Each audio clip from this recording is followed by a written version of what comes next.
Hello students, today we are going to start with chapter 5, periodic classification of elements. In this chapter we will discuss how these elements they are placed in a particular periodic table and what was the role of different scientists in arranging these elements. Actually what will happen when these elements were discovered, okay, so these elements they are of different types like metals and non-metals, and there are various elements, and all of a sudden these elements are not discovered, okay, time to time, as these elements, or we say that the man dig the earth crust, then that only during that time, during the digging, certain elements or certain ores comes in the hands of the man, and then started the use of these elements, okay, and then they name these elements according to that only. So we say that these metals and non-metals, or these elements, they are dug from the earth crust, as well as in the atmosphere also. Elements are present like carbon, hydrogen, oxygen, nitrogen, sulfur, phosphorus, okay, and we say helium, neon, argon. Many these elements they are present in the atmosphere.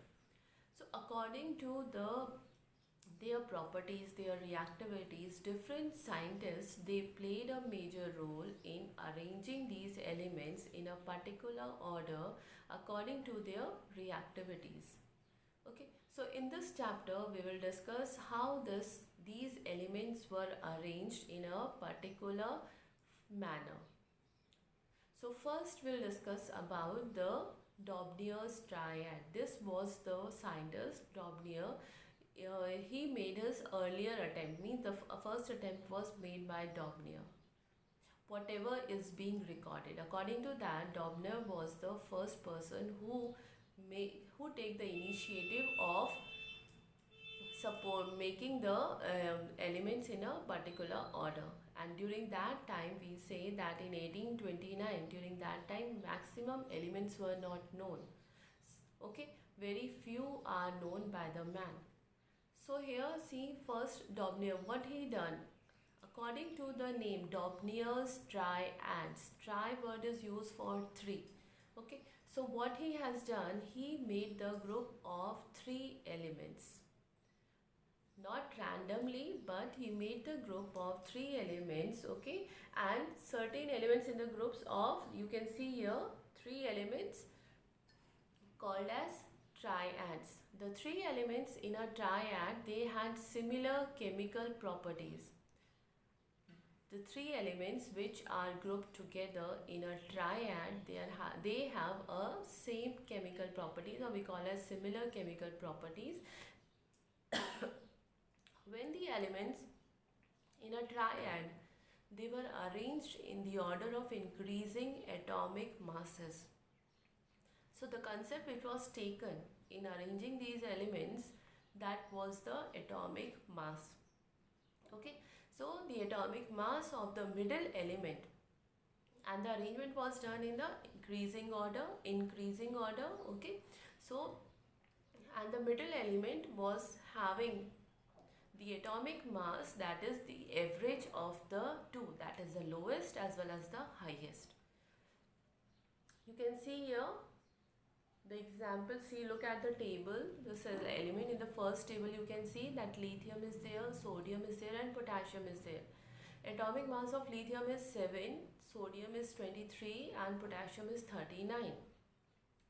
So mean atomic mass can be calculated. See here, 7 plus 39, because 7 is the lowest and 39 is the maximum. So 39 plus 7 comes to be 46, divided by 2, mean is taken out, so it comes to be 23. So sodium atomic mass is 23. So this arrangement was done, and in these triad, the atomic mass of the middle element is nearly equal to the mean of the first and the third element in each triad. This concept was taken by the Dobnier. Dobnier could arrange only few elements out of 63 elements, because during that time only 63 elements were known. The remaining were not known.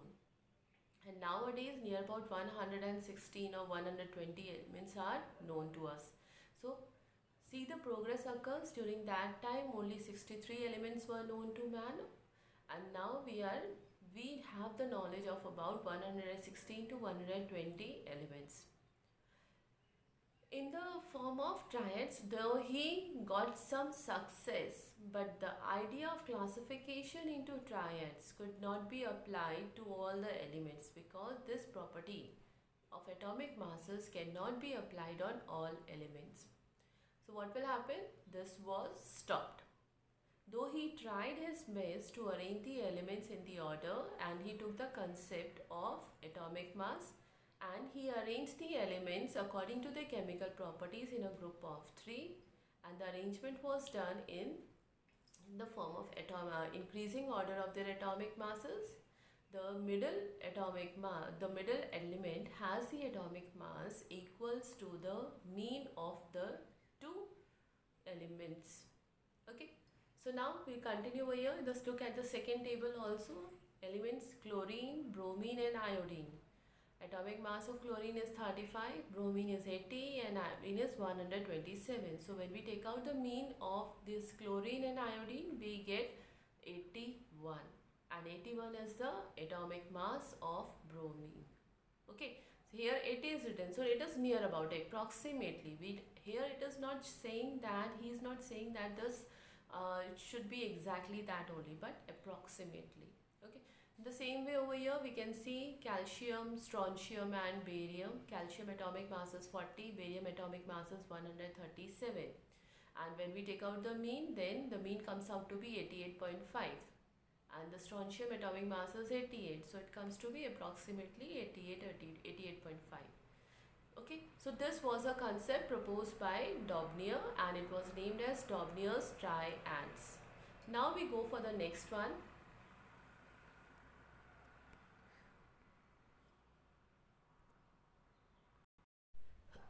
Next is Newland's law of octaves. Okay, Newland, he arranged these elements according to the octave. You have heard Sargam. Okay, sa re ga ma pa dha ni.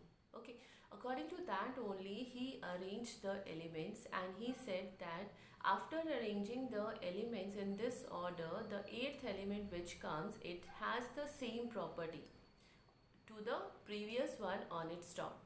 For example, you can see the table. Over here, lithium, beryllium, boron, carbon, nitrogen, oxygen and fluorine. These elements are arranged, and on the top it is written sa re ga ma pa dha ni. Okay, and below, after fluorine again, then okay, see 1 2 3 4 5 6 7. 7 is there till fluorine, 7 is there. After fluorine comes the sodium. Okay, and sodium is the 8th one. So 8th sodium is having the similar chemical properties to the lithium. In the same way, you can see over here in Newland's law of octaves, in 1864, John Newland, he was an English chemist and musician. Because he was a musician, so he applied his music. Okay, octaves is related to music only, so he applied that and named them as the octaves. So he observed that the properties of each element resemble those of the 8th element before it and of the 8th element following it. In other words, he found that the properties of the elements were repeated at every 8th elements, like the 8th note of the octave in music. Got this point clear?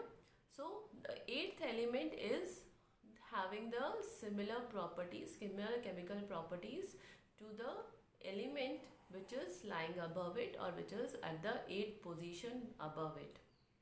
Now from the arrangement given above, it is observed that every 8th element has similar properties. Here we can see that lithium, sodium and potassium, they are having the similar properties. Beryllium and magnesium also having the similar properties. Then boron and aluminium, carbon and silicon, nitrogen and phosphorus, oxygen, sulfur, fluorine and chlorine. So this is called as law of octaves. This was also not accepted later on earlier, though he tried his best to arrange these elements, but still this was not accepted. Now next comes the Mendeleev's. Mendeleev's work was very good. He arranged the elements in such a manner that it became the base of modern periodic classification. Okay, modern periodic table. So whatever the content, whatever the arrangement of the elements are there in the modern periodic table, that was based on Mendeleev's periodic table. So we'll discuss about this. Usually the questions from the Newland law of octaves and Daunius, usually it comes as a 1 mark question. But when we talk about the periodic table and modern periodic table, the question is of 5 marks and it comes usually in the comparative forms. So these two are very important. We'll go for Mendeleev's periodic table. Mendeleev was a Russian chemist, Dmitry Mendeleev. Okay, the name of the Mendeleev is Dmitry Mendeleev, and he studied the chemical properties of all the 63 elements and their compounds known at that time. Okay, because nowadays as the progress occurs, new combinations are discovered, new elements are discovered, new compounds are discovered. So what is it? At that time only 63 elements were known. In the Daunius time also we have seen that 63 elements were known. So Mendeleev, what he did, studied the chemical properties of all the 63 elements and their compounds and known at the time, and from that he observed the similarities. Okay, he observed what are the similarities between these compounds, what are the differences between these compounds which are formed from these 63 elements. And he postulated the periodic law, which is commonly called as Mendeleev's periodic law. So now what is it? Mendeleev's periodic law states properties of the elements are a periodic function of their atomic masses. His work was also based on the atomic mass. He also referred atomic mass as an important concept, okay, and he arranged the elements according to the atomic mass only in the periodic table which he made. So what he said, the properties of the elements are a periodic function of their atomic masses. While working on his classification of the elements, he wrote, see here what he wrote, when I arrange the elements according to the magnitude of their atomic masses, beginning with the smallest, it becomes evident that there exists a kind of periodicity in their properties. That means repetition of the properties occurs. I designate by the name periodic law. That's why it is called as periodic law, because again and again the same thing is repeated. The mutual relation between the properties of the elements and their atomic masses. These relations are applicable to all the elements and have the nature of a periodic function. So when he arranged the elements, he wrote this thing because he was surprised all of this. So now see, we'll discuss over here Mendeleev's periodic table.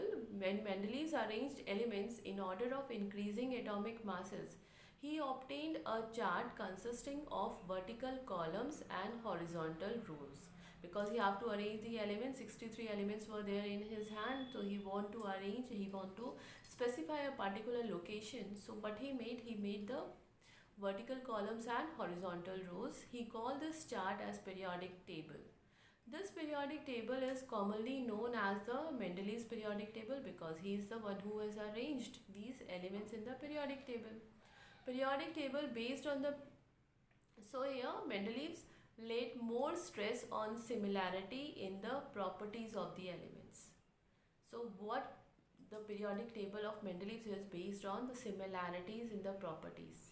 The elements which are showing similar properties, they are arranged together, and those who are different, they are arranged together. Okay, so the order of increasing the atomic mass was not strictly followed. He does not follow the atomic mass, means whether, that means what? The smaller element which is having less atomic mass was placed first and then the next. Okay, he does not arrange the elements in the increasing order of their atomic masses. But what will happen? He based his periodic table was based on the arrangement on the basis of their similarities in the chemical properties of the elements. Okay, now next we'll discuss over here. You can see the table over here. See, on the basis of the oxides and hydrides, reaction of the element with oxygen and hydrogen, he arranged the elements on the basis of their reactivities. So this is the table, it is also there in your book. Okay, so here these elements, they are grouped together: hydrogen, lithium, sodium, potassium, rubidium, cesium, they are placed together. Okay, and in some over here, these two elements are placed in a single group. Okay, so these are what? These are the arrangement of the elements proposed by Mendeleev.